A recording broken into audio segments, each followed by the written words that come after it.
Bonsoir à tous, merci d'être avec nous ce soir. Dans l'actualité à l'Olympique de Marseille, un nouveau président a été nommé. L'ancien patron d'Orange, Stéphane Richard, a été choisi par le propriétaire du club, Franck McCourt. Et puis autre sujet, la prévention des feux de forêt avec une grande journée de sensibilisation organisée ce week-end par les pompiers des Bouches-du-Rhône. Et enfin, la météo et quelques idées de sortie pour ces premiers jours de vacances scolaires. On commence donc avec l'Olympique de Marseille. Le club a officialisé la nomination de Stéphane Richard au poste de président. L'ancien PDG d'Orange a été choisi par le propriétaire du club, Franck McCourt. Sa prise de fonction est donc prévue le 2 juillet prochain. Stéphane Richard a-t-il l'esprit marseillais? Écoutez sa réponse lors de la conférence de presse ce matin. Écoutez, d'abord, ma connaissance de Marseille, c'est pas la connaissance géographique de Marseille, ça n'a pas beaucoup d'intérêt. C'est plus la connaissance du peuple de Marseille, de l'esprit de Marseille. Je vous ai raconté une anecdote sur la prépa parce que je trouve que ça dit beaucoup sur comment, encore aujourd'hui, beaucoup, dans la capitale où je vis depuis 40 ans, où j'ai fait toute ma carrière, on voit Marseille. Il y a toujours, je ne parle même pas du foot, là, je parle en général. Il y a des clichés, il y a toujours un peu une espèce de petit ricanement. Et ça m'insupporte, comme tous ceux qui sont d'ici, qui vivent ici. Et donc cet esprit marseillais, je pense que je le connais parce que je l'ai un peu, moi, et puis parce que j'ai passé beaucoup d'années. Et je pense que c'est important aussi pour comprendre ce club, comprendre tous ceux qui sont autour de ce club, qui vivent leur passion pour ce club.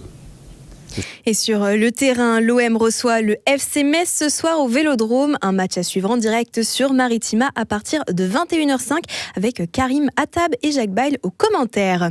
Direction maintenant l'île du Frioul où se déroule un événement un peu particulier. Il s'agit d'un hackathon, un rendez-vous court mais intensif pendant 72 heures. Une centaine d'entrepreneurs participent au sprint des possibles pour développer des projets et stimuler l'innovation.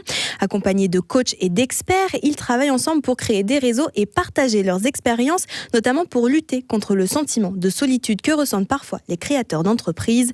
Michel Montagne a assisté ce matin au briefing avant le lancement de l'événement et a pu rencontrer déjà quelques participants.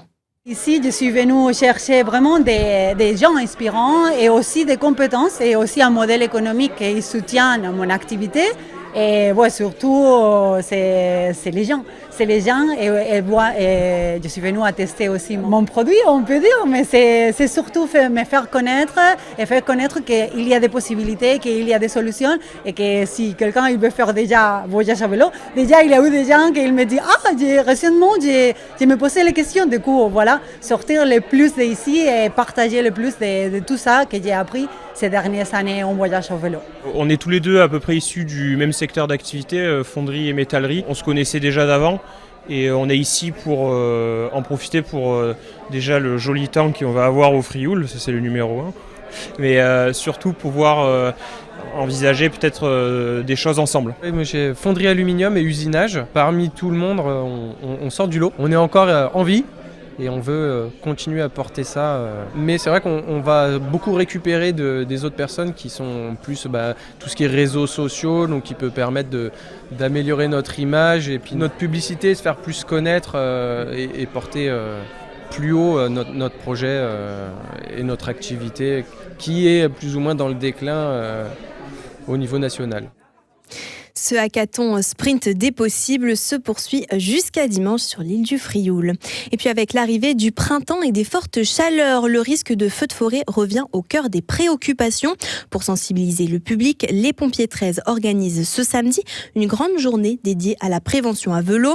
Cet événement réunira de nombreux partenaires institutionnels et associatifs, parmi lesquels la préfecture, l'Office national des forêts ou encore la métropole Aix-Marseille-Provence. Objectif, informer les habitants et rappeler les bons réflexes pour éviter les départs de feu. Le lieutenant-colonel Xavier Joseph du SDIS 13 revient sur l'importance de cette mobilisation collective. Alors on met beaucoup d'énergie, tous les partenaires qui tournent autour de la prévention des incendies de forêt mettent depuis des années beaucoup d'énergie à la prévention, au développement d'une culture citoyenne du risque feu de forêt.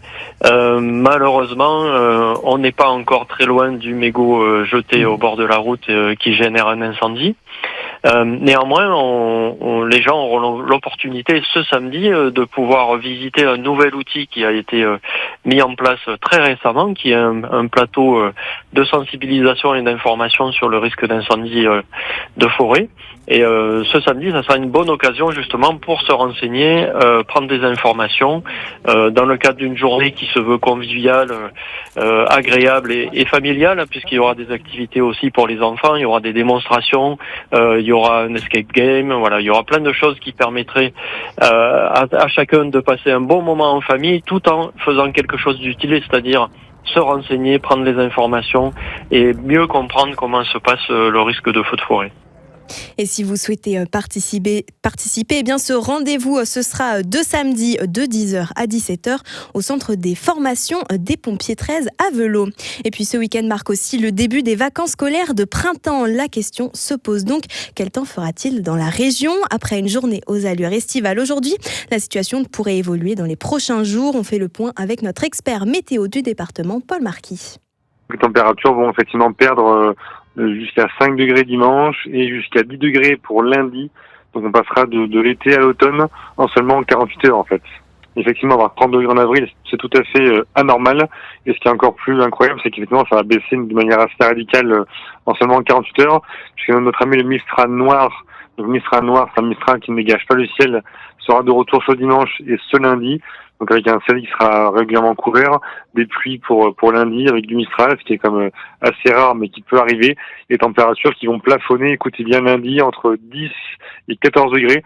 Donc c'est-à-dire que les températures minimales qu'on aura demain matin, ce sera les maximales de lundi. Donc c'est vrai que ça fait un peu un choc en fait. Dès mardi, mercredi, les températures sont de nouveau dans les moyennes de saison. L'après-midi, on aura jusqu'à 19, 22. Et effectivement, à partir de jeudi, on aura jusqu'à 23, 24. Donc pas d'inquiétude, le temps sera de nouveau beau, de nouveau plutôt chaud et sec à partir de mercredi et jeudi prochain. Et pour la suite des vacances scolaires, ça s'annonce plutôt agréable avec un week-end prochain qui serait même encore une fois presque estival. Et pour encore plus de détails sur les précisions météo de ce week-end, restez avec nous. On en parle juste après ce journal. Mais avant, avec les vacances qui commencent, les animations se multiplient dans la région. Tradition dans les Alpilles, ambiance Belle Époque à Vitrolles ou encore idée déco à Marseille. Voici une première sélection des rendez-vous pour ce week-end. Présentation avec Noria Boussena. Ce samedi, le vieux village de Vitrolles se transforme pour vivre une journée à la Belle Époque. Au programme animation ludique et musicale, métiers traditionnels, scène de la vie quotidienne de 1900, spectacle pour enfants, manège et petite ferme avec une reconstitution de classes d'école et des jeux historiques permettront de plonger l'immersion. Information sur le site de la ville de Vitrolles. Le salon Habitat et Immobilier Viving s'est installé pour la première fois au Parc Chano à Marseille. Il se poursuit encore tout ce week-end, ouvert à tous. Il propose conseils, conférences et rencontres avec des professionnels pour vos projets de logement ainsi qu'une vente de plantes à petit prix. Entrée gratuite, info sur le site. Rendez-vous ce dimanche à l'espace Charles Trenet à Salon de Provence où va se dérouler la 6e convention du disque. C'est de 10h à 18h. Flâner parmi des milliers de vinyles, CD, DVD et accessoires.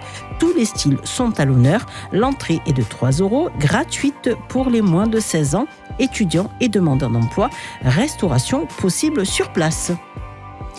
Et parmi les événements incontournables du week-end aussi, le festival de cerfs-volants de Martigues fait son grand retour sur la plage du Verdon à la Couronne. Le ciel va se transformer en véritable spectacle coloré.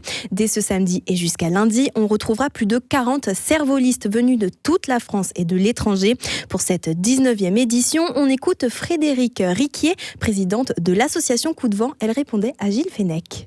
Cette année, nous aurons des cervolistes venus du Brésil, donc avec des cerfs-volants traditionnels, des cervolistes espagnols, suisses, italiens, canadiens, turcs et bien sûr français. Donc chacun va venir avec des cerfs-volants différents qui soient représentatifs de ces traditions. On a bien sûr, comme chaque année, des grosses structures qui prendront l'air. On essaye aussi d'organiser pour les enfants des lâchers de bonbons quand même. Ça remporte toujours un vif succès. Et puis un jardin du vent aussi, bien sûr, comme chaque année. C'est incontournable.